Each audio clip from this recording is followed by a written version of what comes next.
nga xam ne amoon na fii au niveau de Ziguinchor juste après la condamnation de ou bien garde à vue bu Ousmane Sonko, le leader du PASTEF.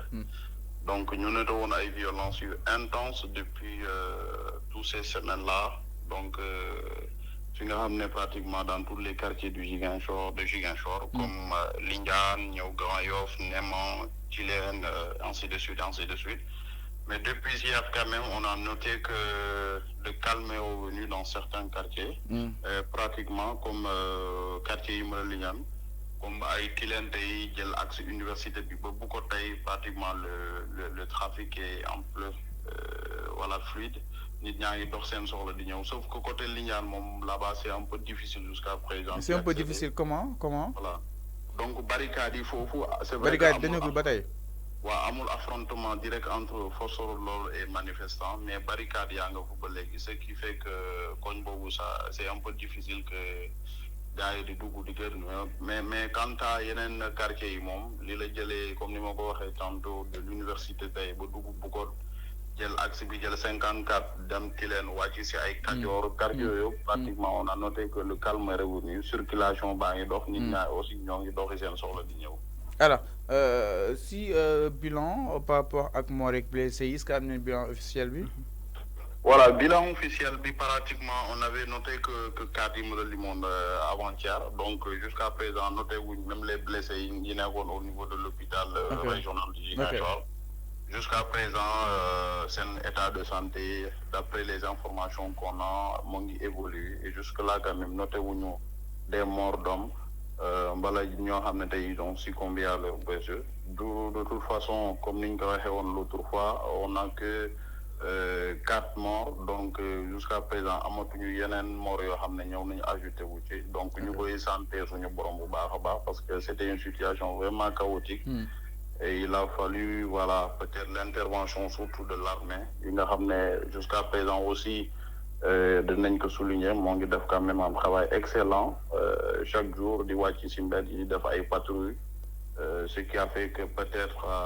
voilà à dissuader les jeunes. Donc, vous n'êtes pas aussi, c'est intéressant à remarquer au niveau de Léopold, la fois dernière, je ko doon laaj concernant sortie bi nga xamné peut-être yenn autorités yi fofu war nañ ko def mais jusqu'à présent est-ce que tay ji autorités yu nek fofu nonu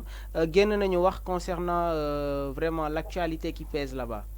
Oui, effectivement, quand même c'est vrai que l'autre fois Yank donne posé une question mais quand même, on a noté que bi calme vous revenir quand même quelques autorités, en commençant par quelques adjoints maires, voilà, lancer des messages de paix, surtout à l'endroit de la jeunesse pour nous parce que Ziguinchor nekkoon ci situation c'était vraiment délicat. Donc il a fallu à un moment donné que nous ñëw. C'est vrai que dafa difficile parce que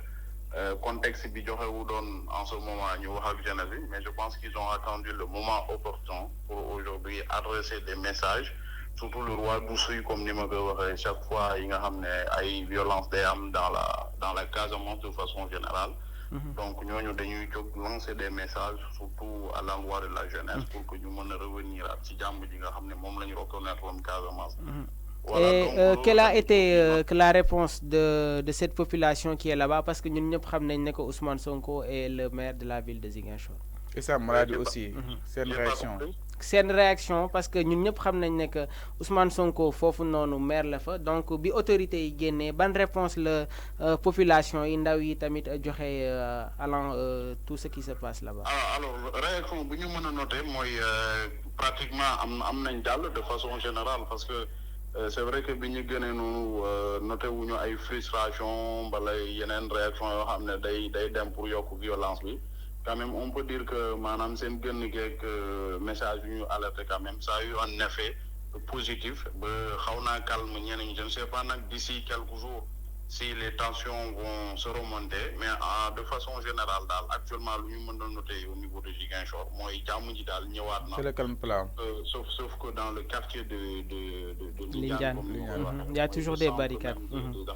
Sonko ban koñ la dëkk foofu si daanu Ziguinchor. Sonko moo ngi neema sooy dem l'Alliance française moo ngi dégg koñ bi ne neema donc même neema boobu noonu sax pratiquement y a plus de barricades mais ci fële Lindiane daal mooy le centre bi nga xam ne tey foofu moom c'est un peu difficile même pour nga dugg fa sax barricade jusqu'à présent ñoo ngi foofu. L'armée a bougé wala kon ba tey mi ngi taxaw sakk na. Oui, effectivement. Donc, comme nous le disons tantôt, l'armée est pratiquement toogatul. C'est vrai que depuis violence, quand même, il y avait certaines informations qui disaient que des affrontements entre armée et population. Mais nous, quand même, c'est une ligue moins patrouillée dans toute la ville de Ziguinchor. Ça a eu il y a quand même nous quartier violence du faut pour le taré donc nous sillonner dans les rues pour essayer de faire calmer les jeunes loolu daal noté nañ ko mu nekk liggéey boo xam ne tamit c'est excellent quand même à remarquer parce que Ziguinchor nekk na zone boo xam ne comme nous le savons tous zone boo xam ne dafa am réputation bu xaw a difficile avec la rébellion casamançaise et consorts donc côté googu tamit ñoo ngi koy sant bu baax a baax di remercier armée Sénégal bi nga xam ne ñoo ngi def un travail excellent. Ok, merci beaucoup. Le calme est revenu. Merci beaucoup Léopold, nous les remercions sur toutes ces précisions. Voilà, merci beaucoup. Merci Léopold, merci pour ce travail. En maintenant, bien alors. Donc c'était en direct depuis le Ziguinchor et que la Gina Hamni itam lépp doon na ko ne par rapport à la situation actuelle laataa ñoo ñëwaat fi nga nekkoon nga koy daal di commenter tuuti le calme est revenu sauf Lindiane moom waaw dafa mel ni foofu la ñuy il y a beaucoup plus de tension ci côté boobu noonu dañuy remarquer à chaque fois il y a des manifestations côté Lindiane boobu noonu si la ñu gën a remarquer encore une fois li nga xam ne moom mooy des sommations ak ay affrontements yoo xam ne dina am entre les manifestants qui sont dans cette localité là ak les forces de défense et de sécurité mais maa ngi ko doon laaj la fois dernière tey jii nii ñan ñoo génn pour que aujourd'hui la sérénité revienne dans cette localité là donc tey jii encore une fois il nous a apporté une réponse pour wax nañu que yenn autorités yi génn nañu wax et que ñi nga xam ne ñoom ñooy population bi comprendre nañu message bi nga xam ne tey jii ñoom seen njiit yi génne nañ ko allant dans ce sens là. alors si njiit yi génne nañ ko allant dans ce sens par rapport ak li nga xam ne que moo di boobu des situations source 5 la ba tey sur les antennes de 5TV wax naa leen ko dañ leen di gunge lépp nga xam ne itam jot na fi daal di ruus durant toute la journée. jëm si wàllu wun ma alors dañuy daal di ñëwaat sànq fu am solo que ni su demee tey ji ba justice tey daal di xaw a jaxasoog wàllu que li nga xam ne que moo di peut-être politique donc droit ak politique mu nekk ñaar yoo xam ne itam peut-être des fois ils se croisent parce que aussi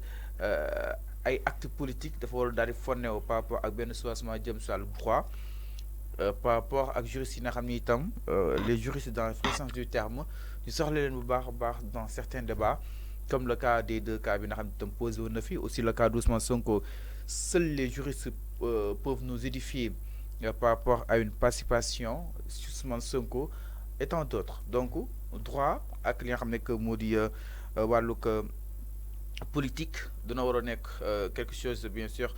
lu ñu war a complémentarité mais tey jii utiliser ko tey bien que li nga xam ne que moo di peut-être stat ça dépend suñu coloration ak nañ koy interpréter. La justice ne doit pas être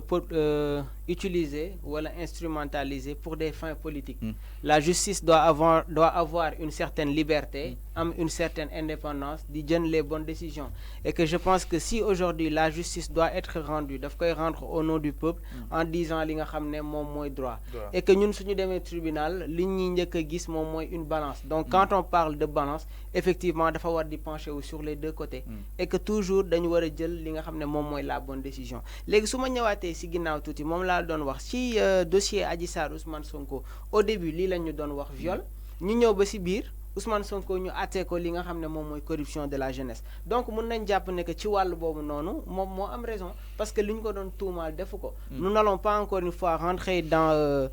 li nga xamné mom moy détails yi concernant tout ce qui s'est passé allant dans cette procédure là am nay audio yo xamné génn na y a le certificat médical qui est sorti Ousmane Sonko atté nañ ko li nga xamné mom moy par contumace alors dañ gis